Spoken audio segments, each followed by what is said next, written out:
സുഹൃത്തുക്കളെ, Kerala PSC tips and ട്രിക്സിന്റെ പുതിയൊരു ക്ലാസ്സിലേക്ക് എല്ലാ കൂട്ടുകാർക്കും സ്വാഗതം.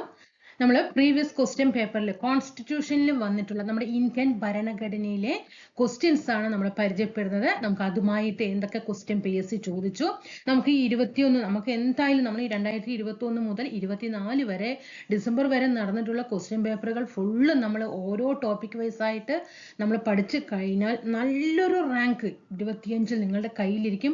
അതിൽ ഒരു സംശയവുമില്ല. ഓക്കെ, അപ്പോൾ നമുക്ക് ക്വസ്റ്റ്യൻസ് എങ്ങനെ വന്നു എന്നുള്ളത് നമുക്ക് പരിചയപ്പെടാനായി കഴിയും. ആ ക്വസ്റ്റ്യൻസുമായി ബന്ധപ്പെട്ടിട്ട് എന്തൊക്കെയാണ് നമുക്ക് പഠിക്കേണ്ടത് എന്നുള്ളത് നമുക്ക് പഠിക്കാനായിട്ട് സാധിക്കും. നമ്മുടെ ടോപ്പിക്കുകളൊക്കെ നമുക്ക് വേഗം പഠിച്ചു തീർക്കാനായിട്ടൊക്കെ നല്ലൊരു മാർഗം തന്നെയാണ്. അതേപോലെ തന്നെ നമുക്ക് നെഗറ്റീവ് കുറയ്ക്കാനും ഒക്കെ ആണല്ലോ. നമുക്ക് ക്ലാസ്സിലേക്ക് പോകാം. എന്നും പറയുന്ന പോലെ തന്നെ ക്ലാസ്സുകൾ ഇഷ്ടപ്പെടുകയാണെങ്കിൽ കൂട്ടുകാർ സബ്സ്ക്രൈബ് ചെയ്ത് സപ്പോർട്ട് ചെയ്ത് ലൈക്ക് ചെയ്ത് ഷെയർ ചെയ്ത് താഴെ ഒന്ന് കമൻറ്റ് ചെയ്യാനും കൂടിയിട്ട് ശ്രദ്ധിക്കണം കേട്ടോ. ടെലിഗ്രാം ഗ്രൂപ്പിൽ കൂടിയിട്ട് ജോയിൻ ചെയ്യാനായിട്ട് ശ്രമിക്കാം. നമുക്ക് 29/2021 കാറ്റഗറി നമ്പറിൽ കോൺസ്റ്റിറ്റ്യൂഷനിൽ വന്നിട്ടുള്ള ക്വസ്റ്റ്യൻസ് ഒന്ന് നമുക്ക് നോക്കാം. നോക്കൂ, ഇന്ത്യൻ ഭരണഘടനയുടെ 86ാം ഭേദഗതിയുമായി ബന്ധപ്പെട്ട് ശരിയായത് ഏതാണെന്നാണ് ചോദ്യം. ഇന്ത്യൻ ഭരണഘടനയുടെ 86ാം ഭേദഗതിയുമായി ബന്ധപ്പെട്ട് ശരിയായത് ഏതാണ്? ഇവിടെ തന്നിട്ടുണ്ട് അല്ലെ. ഭരണഘടനയിൽ പുതിയതായിട്ട് 21A വകുപ്പ് കൂട്ടിച്ചേർത്തു എന്ന് പറഞ്ഞിട്ടുണ്ട്. ഏതാണ്? ഭരണഘടനയിൽ പുതിയതായിട്ട് 21A വകുപ്പ് കൂട്ടിച്ചേർത്തു. 2004 പാർലമെന്റ് പാസാക്കി. എപ്പോഴാണ്? 2004 പാർലമെന്റ് പാസാക്കിയത്. ഭരണഘടനയുടെ 45ാം വകുപ്പിൽ 6 വയസ്സ് വരെയുള്ള കുട്ടികൾക്ക്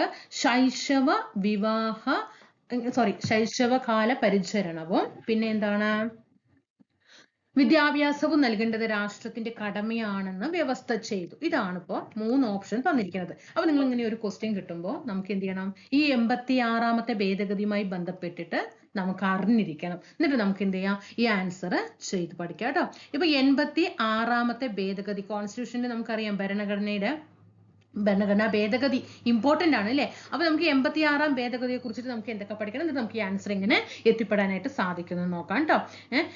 എപ്പോഴാണ് 86ാം ഭേദഗതിക്ക് അംഗീകാരം കൊടുത്തത്? അത് നമ്മൾ ആദ്യം പഠിക്കണം. അപ്പൊ തന്നെ നമുക്ക് ഇതിന്ന് ആൻസർ ഈ ഒരൊറ്റ ക്വസ്റ്റ്യൻ പഠിച്ച് ഈ ആൻസർ ചെയ്യാനായിട്ട് സാധിക്കും.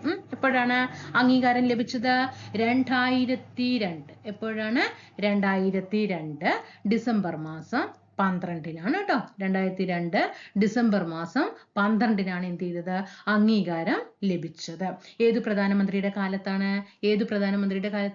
നമ്മുടെ വാജ്പേയി പ്രധാനമന്ത്രി ആകുന്ന സമയത്താണ് ഇതിന് അംഗീകാരം കൊടുത്തത്. ആരാണ് ഇത് അംഗീകരിച്ച ഇന്ത്യൻ പ്രസിഡന്റ്? ആരാണ്? ഈ ഭേദഗതി 86ാം ഭേദഗതി ഇപ്പൊ നമ്മൾ ഭേദഗതി ചെയ്യുമ്പോൾ പ്രസിഡന്റിന്റെ അംഗീകാരം ലഭിച്ചാലാണ് അതൊരു ഭേദഗതിയായിട്ട് നിയമം നിലവിൽ വരുള്ളൂ അല്ലേ. അപ്പൊ ഏത് പ്രസിഡന്റ് ആണ് അംഗീകാരം കൊടുത്തത്? ഏതാണ്? അബ്ദുൽ കലാം ആണ്. ആരാണ്? നമ്മുടെ APJ അബ്ദുൽ കലാമാണ്. പഠിച്ചല്ലോ. ഇനി എന്താണ് ഈ 86ാം ഭേദഗതി ചെയ്ത സമയത്ത് വന്ന മാറ്റങ്ങള്? നമുക്കറിയാം. നമ്മുടെ ഭാഗം 3 ഏതിനെ കുറിച്ചിട്ടാ പറയുന്നത്? ഭാഗം 3 മൗലിക അവകാശം അല്ലേ. ഭാഗം 3 മൗലിക അവകാശം. പിന്നെ ഭാഗം 4 ഏതാണ്?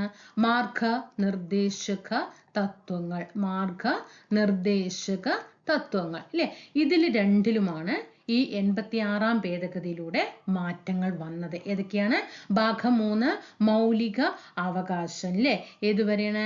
ആർട്ടിക്കിൾ 12 മുതൽ 35 വരെയാണ് മൗലിക അവകാശങ്ങളെ കുറിച്ച് പറയുന്ന ആർട്ടിക്കിൾ. 36 മുതൽ 51 വരെയാണ് ഏതിനെ കുറിച്ച് പറയുന്നത്? മാർഗനിർദ്ദേശക തത്വങ്ങളെ കുറിച്ച് പറയുന്ന ആർട്ടിക്കിൾ. പഠിച്ചല്ലോ. കണ്ടോ? ഇപ്പൊ എത്ര ക്വസ്റ്റ്യൻസ് നമ്മൾ ഇവിടെ പഠിച്ചു നോക്കിക്കേ. ഇങ്ങനെ നമ്മൾ ഓരോ ക്വസ്റ്റ്യൻ പേപ്പർ നമുക്ക് വർക്ക്ഔട്ട് ചെയ്ത് പോകാം കേട്ടോ. ഭാഗം 3-ലാണ് നമ്മുടെ ഭരണഘടനാ ഭാഗം 3-ലാണ് മൗലിക അവകാശത്തെ കുറിച്ച് പറയുന്നത്. അതിൽ ആർട്ടിക്കിൾ ഏതാണ്? 12 മുതൽ 35 വരെ മൗലിക അവകാശം പറയുന്നുണ്ട്. ഭാഗം 4-ല് മാർഗനിർദ്ദേശക തത്വങ്ങളെ കുറിച്ച് പറയുന്നുണ്ട്. അപ്പൊ ആർട്ടിക്കിൾ 36 മുതൽ 51 വരെ എന്ത് ചെയ്തിട്ടുണ്ട്? മാർഗനിർദ്ദേശക തത്വങ്ങളെ കുറിച്ച് പറഞ്ഞിട്ടുണ്ട്. അപ്പൊ ഈ രണ്ടിലുമാണ് എന്ത് ചെയ്തത്? 86ാം ഭേദഗതിയിലൂടെ മാറ്റങ്ങൾ വന്നത്. അപ്പോ ഈ ഭാഗം 3-ൽ വന്ന മാറ്റം എന്താണ്? അനുച്ഛേദം 21A കൂട്ടിച്ചേർത്തു. ഓക്കെ, ഈ 86ാം ഭേദഗതിയിലൂടെ അനുച്ഛേദം 21A കൂട്ടിച്ചേർത്തു. ഇവിടെയോ ഭാഗം 4 മാർഗനിർദ്ദേശക തത്വങ്ങളിൽ എന്താണ് കൂട്ടിച്ചേർത്തത്? 45ാമത്തെ ആർട്ടിക്കിളില് എന്ത് ചെയ്തു? മാറ്റങ്ങൾ വരുത്തി. എന്താണ്? 45-ാമത്തെ കേട്ടോ, 86-ാം ഭേദഗതി അനുസരിച്ചിട്ട് 45-ാമത്തെ ആർട്ടിക്കിളിൽ എന്ത് ചെയ്തു? ഒരു ഭേദഗതി വരുത്തി. 45 കേട്ടോ, 45 പഠിച്ചല്ലോ. ഇനി അതേപോലെ തന്നെ നമുക്ക് എന്ത് ചെയ്യാം? ഇതെന്താണ്? ഈ 21A വന്ന മാറ്റം എന്താണെന്ന് നോക്കാം. എന്താണ് 21A കൂട്ടിച്ചേർത്തു അല്ലെ? മൗലികാവകാശങ്ങളില് 21A കൂട്ടിച്ചേർത്തു. ഏതിലൂടെ? 86-ാമത്തെ ഭേദഗതിയിലൂടെ. അപ്പൊ 21A എന്തായിരുന്നു? ഒരു വിഷയം വേണം അല്ലെ? എന്തായിരുന്നു അതിൽ വിഷയമായിട്ട് വന്നത്? എന്തായിരുന്നു? ഓർമ്മയുണ്ടോ നിങ്ങൾക്ക്? 6 മുതൽ എങ്ങനെയാണ്? 6 മുതൽ 14 വയസ്സ് വരെയുള്ള കുട്ടികൾക്ക് എന്ത് ചെയ്യാ?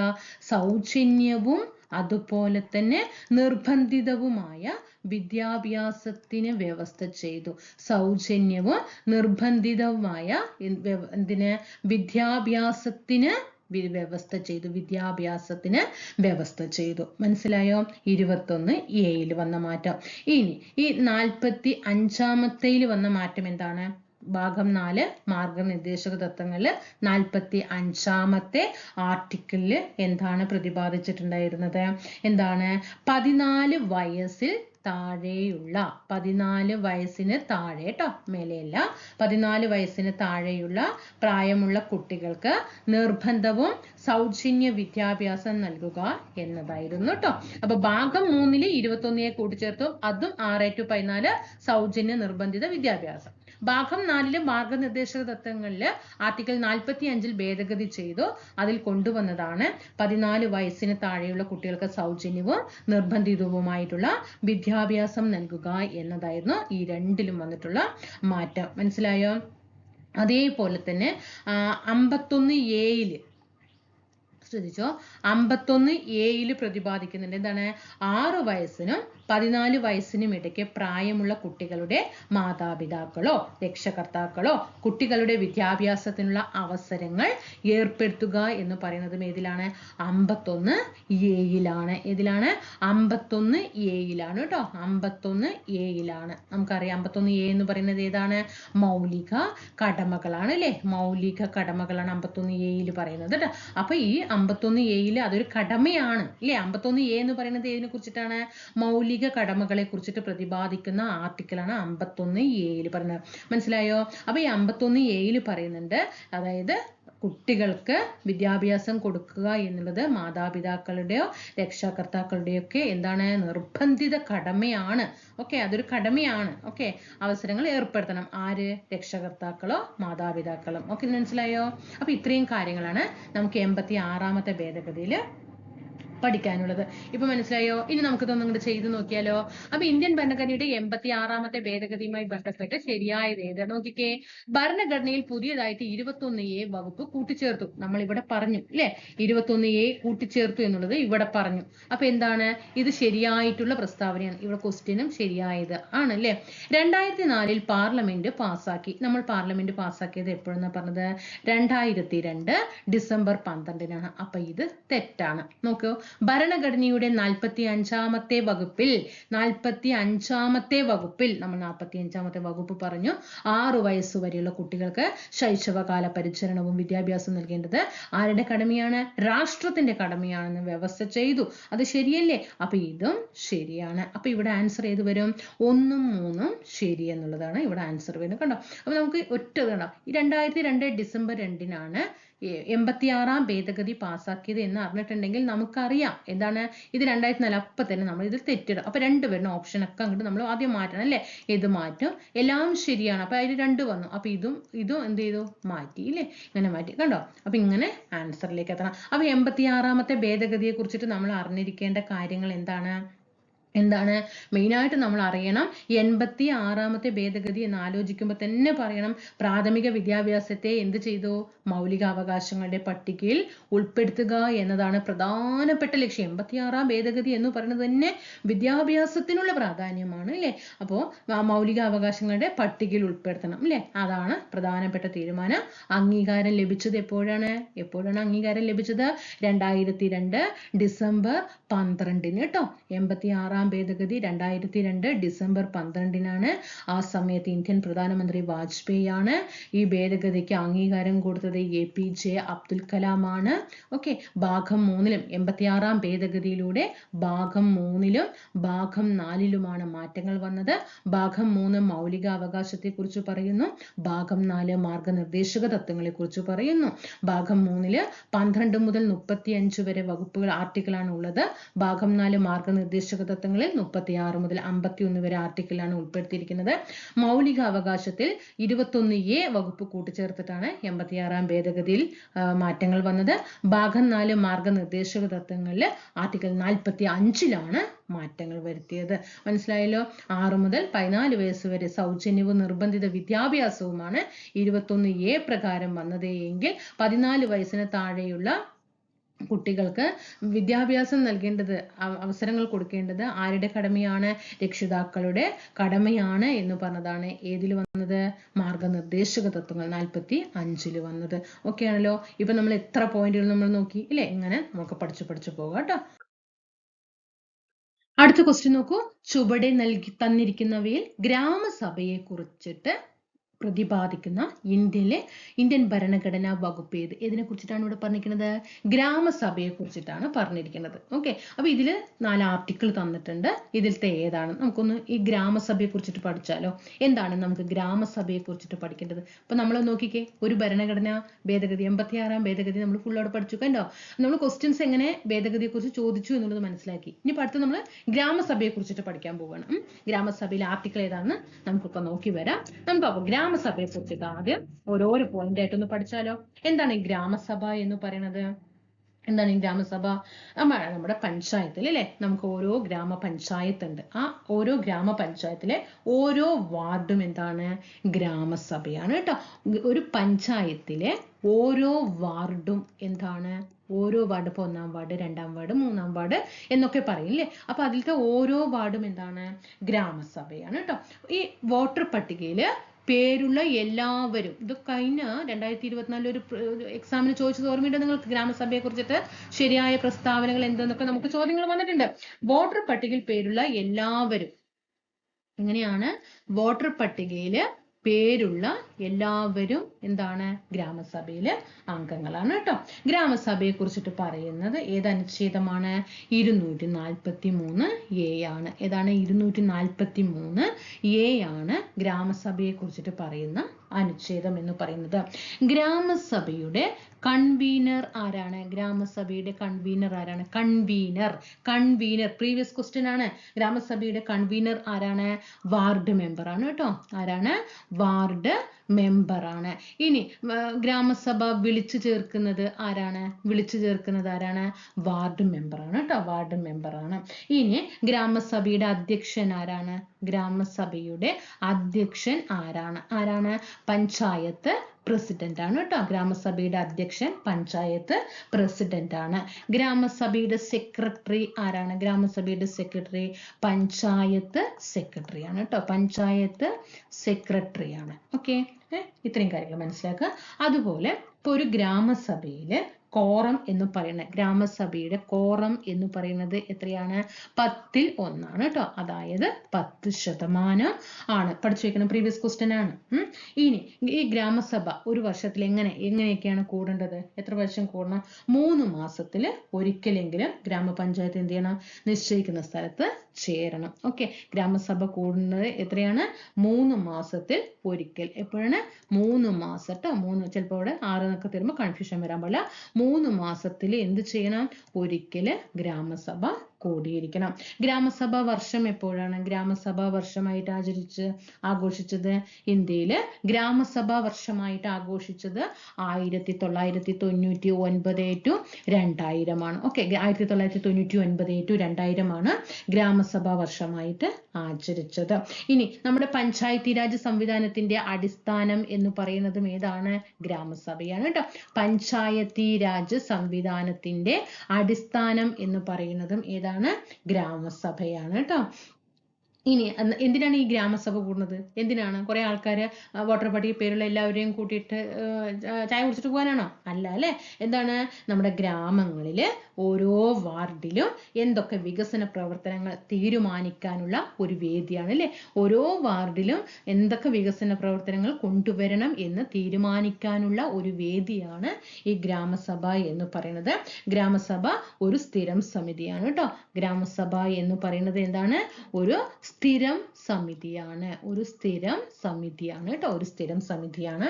പിന്നെ ഇതില് ഈ 3 കാര്യങ്ങൾ ഗ്രാമസഭയുടെ അധികാരങ്ങളും അവകാശങ്ങളും ഒക്കെ വ്യാപിച്ചു കിടക്കുന്നത് 3 ആയിട്ടാണ്. ഈ ഒരു ഗ്രാമസഭയ്ക്ക് ഒരു അധികാരങ്ങൾ ഉണ്ടാവും അല്ലേ? അതുപോലെ അവകാശങ്ങളൊക്കെ ഉണ്ട് അല്ലേ? അത് ഏത് രീതിയിലാണ് വ്യാപിച്ചു കിടക്കുന്നത്? 1 ആസൂത്രണം, 2 നിർവഹണം, എന്താണ്? 2 നിർവഹണം. മൂന്നാമത്തത് എന്താണ്? പരിശോധന. ഓക്കെയാണോ? 1 ആസൂത്രണം, 2 നിർവഹണം, 3 എന്താണ്? പരിശോധന. അപ്പൊ എന്താണ് ഈ ആസൂത്രണം എന്ന് പറയുന്നത്? എന്തായിരിക്കും ആസൂത്രണം? നമുക്കറിയാലോ, എന്ത് കാര്യങ്ങളും നടപ്പിലാക്കാൻ ഒരു പ്ലാനിങ് ആവശ്യമാണ് അല്ലേ? എന്താണ്? നമ്മുടെ പഞ്ചായത്തിന്റെ ഒരു വർഷത്തില് എന്തൊക്കെ വികസന പദ്ധതികൾക്ക് നിർദ്ദേശങ്ങൾ കൊടുക്കണം, നമുക്ക് ആ വികസന പദ്ധതികൾ കൊണ്ടുവരണം, അല്ലെങ്കിൽ കാർഷിക മേഖലയിൽ ഈ വികസന പദ്ധതികൾ കൊണ്ടുവരണം, അങ്ങനെയുള്ള തീരുമാനങ്ങൾ, മുൻഗണന നിശ്ചയിക്കുന്നതൊക്കെ എവിടെയാണ്? ഈ ആസൂത്രണത്തിലാണ്. ഇനി നിർവഹണത്തിൽ എന്താണ്? ഇങ്ങനെ വികസന പ്രവർത്തനങ്ങൾ തീരുമാനിക്കില്ലേ? ഒരു ആസൂത്രണം ചെയ്തിട്ട് തീരുമാനിക്കും. അത് നിർവഹിക്കണ്ടേ? പറഞ്ഞാൽ മാത്രം മതിയോ? പോരാ അല്ലെ? അപ്പൊ അത് നിർവഹിക്കണം. അങ്ങനെ ഗുണഭോക്താക്കളെ തെരഞ്ഞെടുക്കുന്നത് എന്താണ്? ഗ്രാമസഭയാണ് അല്ലെ? ആർക്കാണ് ഇതിന് അർഹതപ്പെട്ടത്, ഇന്ന വികസന പദ്ധതികൾ കൊണ്ടുവരാം, ഇത് ആർക്ക് കൊടുക്കണം എന്ന് തീരുമാനിക്കുന്നത് ഈ നിർവഹണത്തിലാണ്. പിന്നെ ഈ പരിശോധനയോ, നമ്മൾ സോഷ്യൽ ഓഡിറ്റിംഗ് ഉണ്ടാവും അല്ലെ? പഞ്ചായത്തുകളിലൊക്കെ സോഷ്യൽ ഓഡിറ്റിംഗ് ഉണ്ടാകും. ആ സോഷ്യൽ ഓഡിറ്റിങ്ങിലൂടെ പഞ്ചായത്തിന്റെ വിവിധ പ്രവർത്തനങ്ങളെയൊക്കെ പരിശോധിക്കുന്നത് ഇതിനാണ്? ഈ പരിശോധന എന്ന ഇതിൽ വരുന്നതാണ്. ഇനി നമ്മുടെ ഈ ഗ്രാമസഭയെ കുറിച്ചിട്ട് പരാമർശിക്കുന്ന ചാണക്യന്റെ കൃതി ഏതാണെന്ന് ചോദിച്ചാൽ അത് അർത്ഥശാസ്ത്രമാണ് കേട്ടോ. ഏതാണ്? അർത്ഥശാസ്ത്രത്തില്, ചാണക്യന്റെ അർത്ഥശാസ്ത്രത്തില് എന്ത് ചെയ്യുന്നുണ്ട്? അർത്ഥശാസ്ത്രം ആരുടേതാണ്? ചാണക്യന്റേതാണ് കേട്ടോ. ചാണക്യൻ. ഓക്കെ. ചാണക്യന്റെ അർത്ഥശാസ്ത്രത്തില് ഗ്രാമസഭയെ കുറിച്ചിട്ട് പ്രതിപാദിക്കുന്നുണ്ട്. ഇനി ഒരു കോട്ടിങ് പറയുന്നുണ്ട്. എന്താ? ആരുടേതാണെന്ന് നിങ്ങൾക്ക് പറയാൻ കഴിയും? ഒന്ന് നോക്കണം കേട്ടോ. ഗ്രാമസഭകളാണ് ഗ്രാമീണ ജനാധിപത്യത്തെ, ഗ്രാമസഭകൾ എന്ത് ചെയ്യുന്നുണ്ട്? ഗ്രാമീണ ജനാധിപത്യത്തെ അർത്ഥവത്താക്കുന്നത്. എന്താണ്? അർത്ഥവത്താക്കുന്നത്. ഓക്കെ. ഇത് പറഞ്ഞത് ആരാണ്? ഗ്രാമസഭകളാണ് ഗ്രാമീണ ജനാധിപത്യത്തെ അർത്ഥവത്താക്കുന്നത് എന്ന് പറഞ്ഞത് ആരാണ്? ജയപ്രകാശ് നാരായണൻ അല്ലെ? നമ്മൾ ഷോർട്ട് ആക്കിയിട്ട് JP എന്ന് പറയും അല്ലേ? ജയപ്രകാശ് നാരായണനാണ് കേട്ടോ. ജയപ്രകാശ് നാരായണൻ. ഓക്കെ ആണോ? അപ്പൊ നിങ്ങൾക്ക് ഇപ്പോ ആൻസർ പിടികിട്ടിയല്ലോ. തന്നിരിക്കുന്ന ഗ്രാമസഭയെ കുറിച്ച് പ്രതിപാദിക്കുന്ന ആർട്ടിക്കിൾ ഏതാണ്? 243A ആണ്. അപ്പൊ ഗ്രാമസഭയെ കുറിച്ചിട്ട് നിങ്ങൾ ഇത്രയും കാര്യങ്ങൾ ഇവിടെ മനസ്സിലാക്കിയിരിക്കണം കേട്ടോ. ഓക്കെ ആണോ? 243A ആണ് എന്താ? ഗ്രാമസഭ എന്ന് പറയുന്നത്. മനസ്സിലായോ? അപ്പൊ എന്തൊക്കെയാണ് ഗ്രാമസഭകളെ കുറിച്ച് നമ്മൾ പഠിച്ചത്? ഒന്നൊപ്പം വാ, റിവിഷൻ വാ. ഓരോ വാർഡും എന്താണ്? ഓരോ വാർഡും നമ്മൾ ഓരോരോ പോയിന്റ് നോക്ക്. ഓരോ വാർഡും എന്താണ്? ഒരു ഗ്രാമസഭയാണ്. വോട്ടർ പട്ടികയിൽ പേരുള്ള എല്ലാവരും ഗ്രാമസഭയിൽ അംഗങ്ങളാണ്. വോട്ടർ പട്ടികയെ കുറിച്ച് ഗ്രാമസഭയെ കുറിച്ച് പ്രതിപാദിക്കുന്ന ആർട്ടിക്കിൾ 243A ആണ്. ഇവിടെ A എന്ന് നോട്ട് ചെയ്യണം ട്ടോ. 243A ആണ്. ഗ്രാമസഭയുടെ കൺവീനർ വാർഡ് മെമ്പർ ആണ്. ഗ്രാമസഭ വിളിച്ചു ചേർക്കുന്നത് വാർഡ് മെമ്പർ ആണ്. ഗ്രാമസഭയുടെ അധ്യക്ഷൻ പഞ്ചായത്ത് പ്രസിഡന്റ് ആണ്. ഗ്രാമസഭയുടെ സെക്രട്ടറി പഞ്ചായത്ത് സെക്രട്ടറി ആണ്. ഓക്കെ. ഇത്രയും കാര്യങ്ങളൊക്കെ. ഇനി ഗ്രാമസഭയുടെ കോറം എന്ന് പറയുന്നത് ആകെ അംഗങ്ങളുടെ 10% അതായത് 10%. 3 മാസത്തിൽ ഒരിക്കലെങ്കിലും ഗ്രാമസഭ വിളിച്ചു ചേർക്കണം. ഇന്ത്യയിൽ ഗ്രാമസഭാ വർഷമായിട്ട് ആചരിച്ചത് 1999 to 2000 പഞ്ചായത്തി രാജിന്റെ സംവിധാനം എന്നറിയപ്പെടുന്നത് ഗ്രാമസഭയാണ്. ഗ്രാമസഭ ഒരു സ്ഥിരം സമിതിയാണ്. 3 ഘട്ടങ്ങളുണ്ട് ഗ്രാമസഭയിൽ. 1 ആസൂത്രണം, 2 നിർവഹണം, 3 പരിശോധന. ചാണക്യന്റെ അർത്ഥശാസ്ത്രത്തിലാണ് ഗ്രാമസഭയെ കുറിച്ചിട്ട് പ്രതിപാദിക്കുന്നത്. ഗ്രാമീണ ജനാധിപത്യത്തെ അർത്ഥവത്താക്കുന്നത് ഗ്രാമസഭകളാണ് എന്ന് പറഞ്ഞത് ജയപ്രകാശ് നാരായണനാണ്. ആരാണ്? ജയപ്രകാശ് നാരായണനാണ്. ഓക്കെ ആയോ? നമ്മളിപ്പോ 243A എന്ന് പറഞ്ഞപ്പോൾ നമ്മൾ എന്താ പറഞ്ഞത്? 243A എന്ന് പറഞ്ഞപ്പോൾ അത് ഗ്രാമസഭയെ കുറിച്ചിട്ടാണ് പറഞ്ഞത് അല്ലേ? ഏതാണ്? ഗ്രാമസഭയാണ് 243A എന്ന് പറഞ്ഞത്. എങ്കിൽ 243B ഏതാണ്? 243B ഒപ്പം വാ, പറഞ്ഞു വാ. നിങ്ങൾക്ക് കിട്ടുന്നുണ്ടോ നോക്കട്ടെ. നിങ്ങൾക്ക് റിവിഷൻ ചെയ്യുന്നവരാണെങ്കിലും പുതിയതായിട്ട് വരുന്നവർ നോക്കൂ. 243B എന്താണ് പറയുന്നത്? പഞ്ചായത്തുകളുടെ രൂപീകരണമാണ്. പഞ്ചായത്തിന്റെ എന്താണ്? രൂപീകരണം ട്ടോ. പഞ്ചായത്ത് രൂപീകരണമാണ് B എന്ന് പറയുന്നത്. എങ്കിൽ C എന്താണ്? ഇതൊക്കെ 243 ആണ് കേട്ടോ. 243C എന്താണ്? 243C ഈ പഞ്ചായത്തിന്റെ ഘടനയാണ്, ഒരു സ്ട്രക്ചർ ആണ്. പഞ്ചായത്തിന്റെ ഒരു സ്ട്രക്ചർ ആണ് അല്ലെ? കോമ്പോസിഷൻ ഓഫ് ദി പഞ്ചായത്ത് അല്ലെ? എന്താണ്? പഞ്ചായത്തുകളുടെ ഘടനയാണ് C എന്ന് പറയുന്നത്. എങ്കിൽ 243E എന്താണ്? ഈ പഞ്ചായത്തുകളുടെ കാലാവധിയാണ്. പഞ്ചായത്തിന്റെ കാലാവധിയാണ് 243E എന്ന് പറയുന്നത്. എങ്കിൽ 243G എന്താണ്? 243G എന്ന് പറയുന്നത് ഈ പഞ്ചായത്തിന്റെ അധികാരങ്ങളും ഉത്തരവാദിത്തങ്ങളും. അധികാരം അതുപോലെ തന്നെ ഉത്തരവാദിത്തവുമാണ് ഏതിൽ പറയുന്നത്? ഏതിലാണ് ഉത്തരവാദിത്തം അല്ലെ? ഏതില്? ജിയിൽ പറയുന്നത്. 243 ഐയിൽ എന്താണ് പറയുന്നത്? 243 ഐയിൽ എന്താണ് പറയുന്നത്? നമ്മുടെ സംസ്ഥാനത്തെ ഫിനാൻസ് കമ്മീഷനെ കുറിച്ചിട്ട് പറയുന്നു അല്ലെ? ധനകാര്യ കമ്മീഷനെ കുറിച്ച് പറയുന്നത് ഐയിലാണ് പറയുന്നത്. എങ്കിൽ കെയിൽ എന്താണ് പറയുന്നത്? നമ്മുടെ എന്താണ്? സംസ്ഥാനത്തെ ഇലക്ഷൻ കമ്മീഷനെ കുറിച്ചിട്ട് പറയുന്നു. സംസ്ഥാനത്തെ ഇലക്ഷൻ കമ്മീഷൻ അല്ലെ? ഇലക്ഷൻ കമ്മീഷൻ കണ്ടോ? അപ്പൊ നമ്മൾ ഇത്രയും ആർട്ടിക്കിൾ പഠിച്ചില്ലേ? 243A ഗ്രാമസഭയാണെന്ന് നമ്മൾ നേരത്തെ ഓൾറെഡി പഠിച്ചു. ഗ്രാമസഭയെ കുറിച്ചിട്ട് നമ്മൾ എന്തൊക്കെ അറിഞ്ഞിരിക്കണം എന്നുള്ളത് പഠിച്ചു. ഇപ്പൊ ഇവിടെ 243B എന്താണ്? പഞ്ചായത്തിന്റെ രൂപീകരണം. പഞ്ചായത്തിന്റെ ഘടനയാണ് C എന്ന് പറയുന്നത്. 243E പറയുന്നത് പഞ്ചായത്തിന്റെ കാലാവധി ാണ്. 243G അവരുടെ പഞ്ചായത്തിന്റെ അധികാരങ്ങളും ഉത്തരവാദിത്തങ്ങളുമാണ്. 243I എന്താണ്? സംസ്ഥാനത്തെ ധനകാര്യ കമ്മീഷനെ കുറിച്ച് പ്രതിപാദിക്കുന്ന ആർട്ടിക്കിൾ 243I ആണ്. 243K ആണ് സംസ്ഥാനത്തെ ഇലക്ഷൻ കമ്മീഷനെ കുറിച്ചിട്ട് പറയുന്നത്. ഇത്രയും കാര്യങ്ങൾ ഓക്കെ ആയോ? ഇപ്പൊ നമ്മൾ എത്ര ടോപ്പിക് പഠിച്ചു കണ്ടോ? ക്വസ്റ്റ്യൻ പേപ്പറും എങ്ങനെ വന്നു എന്നുള്ളതും പരിചയപ്പെട്ടു. ടോപ്പിക്കുകളും അവിടെ കംപ്ലീറ്റ് ആയി അല്ലേ? താഴെ പറയുന്നവയിൽ കേരള സംസ്ഥാന ന്യൂനപക്ഷ കമ്മീഷനുമായി ബന്ധപ്പെട്ട് ശരിയായത് ഏതാണ്? കേരള സംസ്ഥാന ന്യൂനപക്ഷ കമ്മീഷനുമായി ബന്ധപ്പെട്ട് ശരിയായത് ഏത്? അപ്പൊ നമുക്ക് സംസ്ഥാനത്തെ ന്യൂനപക്ഷ കമ്മീഷനെ കുറിച്ചിട്ട് ഒന്ന് നോക്കിയാലോ? എന്നിട്ട് നമുക്ക് ആൻസർ അങ്ങോട്ട് ചെയ്യാൻ പറ്റുന്നുണ്ടോ എന്ന് നോക്കാം. കാരണം നമ്മൾ വ്യക്തമായിട്ട് പഠിച്ചു കഴിഞ്ഞാൽ നമുക്ക് ഇത് ഈസി ആയിട്ട് ഈ സ്റ്റേറ്റ്മെന്റ് ക്വസ്റ്റ്യൻ ചെയ്യാനായിട്ട് സാധിക്കും. സംസ്ഥാന ന്യൂനപക്ഷ കമ്മീഷൻ എന്ന് പറയുന്നത് ഇവിടെ നിങ്ങൾ നന്നായിട്ട് ശ്രദ്ധിക്കണം. 2013 ഓർഡിനൻസിലൂടെയാണ് ഈ കമ്മീഷൻ രൂപീകരിക്കുന്നതുമായിട്ട് ബന്ധപ്പെട്ട് തീരുമാനം വന്നത്. എപ്പോഴാണ്? 2013 ഓർഡിനൻസിലൂടെ. ഓർഡിനൻസിലൂടെ മനസ്സിലാക്കണം കേട്ടോ. 2013 ഓർഡിനൻസിലൂടെ എന്ത് ചെയ്തു? നമ്മുടെ കേരള സംസ്ഥാന ന്യൂനപക്ഷ കമ്മീഷൻ രൂപീകരിക്കുന്നതുമായി ബന്ധപ്പെട്ട ഓർഡിനൻസ് ഏതാന്ന് ചോദിച്ചാൽ കേരള സംസ്ഥാന ന്യൂനപക്ഷ കമ്മീഷൻ ഓർഡിനൻസ് 2013 ആണ്. ഈ നിയമം നിലവിൽ വന്നത് 2014 ഇവിടെ ശ്രദ്ധിക്കണം. 2 പോയിന്റ്. കാരണം സ്റ്റേറ്റ്മെന്റ് ലെവൽ ഒരിക്കൽ ക്വസ്റ്റ്യൻ വന്നിട്ടുണ്ട്. അന്ന് കൺഫ്യൂഷൻ അടിച്ച ഒരു ഏരിയയാണ്. 2014 ഈ നിയമം എന്ത് ചെയ്തു? നിലവിൽ വന്നു. പക്ഷേ കേരള സംസ്ഥാന ന്യൂനപക്ഷ കമ്മീഷൻ നിയമം നിലവിൽ വന്നത് എപ്പോന്ന് ചോദിച്ചാൽ നിയമം 2014 ആയപ്പോൾ ആ നിയമമൊക്കെ നിലവിൽ വന്ന് പ്രാവർത്തികമായി.